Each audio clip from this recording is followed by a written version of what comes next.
Hello దోస్తులు, welcome back to my channel. నేనైతే మస్త్ అంటే మస్త్ ఉన్నాం. మీరు ఎట్లా ఉన్నారో కామెంట్ చేసేయండి.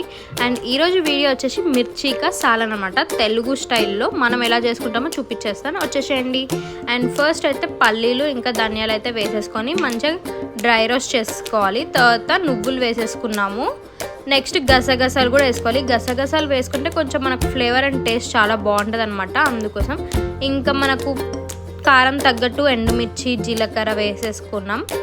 మంచిగా మసాలాస్ వేసేసుకున్నాం, బిర్యానీ మసాలాస్ కూడా. అంతా మంచిగా డ్రై రోస్ట్ చేసాక మళ్ళీ అదే ప్యాన్లో ఆయిల్ వేసేసి మనం ఏవైతే మిర్చీస్ సాలన్ కోసం ప్రిపేర్ చేసుకుంటున్నామో అవి మంచిగా పెద్దగా కట్ చేసుకున్న బాగానే ఉంటుంది. బట్ మనమైతే చిన్న చిన్నగా కట్ చేసేసాం అనమాట. మరీ చిన్నగా కాదు, ఒక్క మిర్చిలో 2 స్లైసెస్గా కట్ చేసేసాం. మనం ఏదైతే డ్రై రోస్ట్ చేసుకున్నామో అది పేస్ట్ చేసేసుకోవాలన్నమాట. దాంట్లో మనము కొంచెం ఎల్లుల్లిపాయలు అండ్ అల్లం కూడా వేసేసుకున్నాం. ఫ్రెష్ది వేస్తేనే మనకు టేస్ట్ చాలా బాగుంటుంది. కొంచెం సాల్ట్ కూడా, అది మనం మిక్సీ కొట్టేసుకోవాలి అక్కడ పక్కన. ఇక్కడేమో మిర్చీస్ అనేవి మనం నీట్గా ఫ్రై చేసేసుకుంటున్నాం. గోల్డెన్ బ్రౌన్ కలర్లో మంచిగా ఫ్రై అయితే టేస్ట్ చాలా బాగుంటుంది అనమాట. కొంచెం అది చిట్లుతుంది, మనమైతే జాగ్రత్తగా చూసుకోవాలన్నమాట.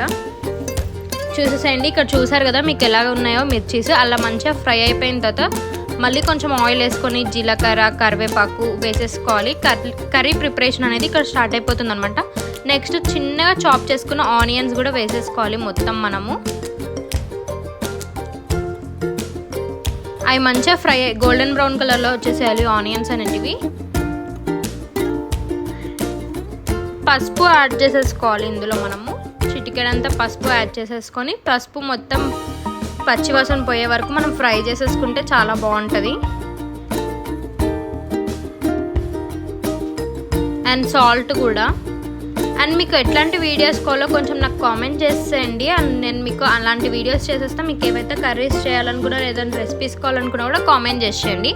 అండ్ ఇక్కడ మనం ప్రిపేర్ చేసుకున్న పేస్ట్ అయితే వేసేసాను అన్నమాట. వేసేసాక కారం మనకు టేస్ట్కి సరిపడా, ధనియాల పొడి, గరం మసాలా వేసేసుకొని సాల్ట్ కూడా వేసుకోవాలి మన టేస్ట్కి తగ్గట్టు. అది మంచి ఒక 5 minutes అలా మంచిగా బాయిల్ అయిందంటే సిమ్లో పెట్టేసి మనం ఇక్కడ మిర్చీస్ యాడ్ చేసేసుకోవాలన్నమాట. మిర్చీస్ వేసుకున్న తర్వాత కూడా ఒక 2 to 3 minutes మంచిగా అది బాయిల్ అవ్వాలన్నమాట. ఆ మిర్చిలోకి కూడా ఫ్లేవర్ అనేది వెళ్ళాలి, మన గ్రేవీ ఫ్లేవర్. అప్పుడైతేనే మనకు చాలా బాగుంటుంది. ఇదైతే మనకు చపాతీస్లోకి, బిర్యానీలోకి చాలా అంటే చాలా బాగుంటుంది. ఇది మన స్టైల్లో చేసేసాము. అండ్ ఇది ఒకసారి మీరు ట్రై చేసేసి ఎలా వచ్చిందో కూడా కామెంట్ చేసేయండి.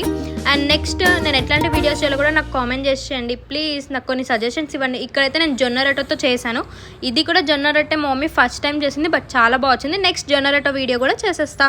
Bye bye, subscribe.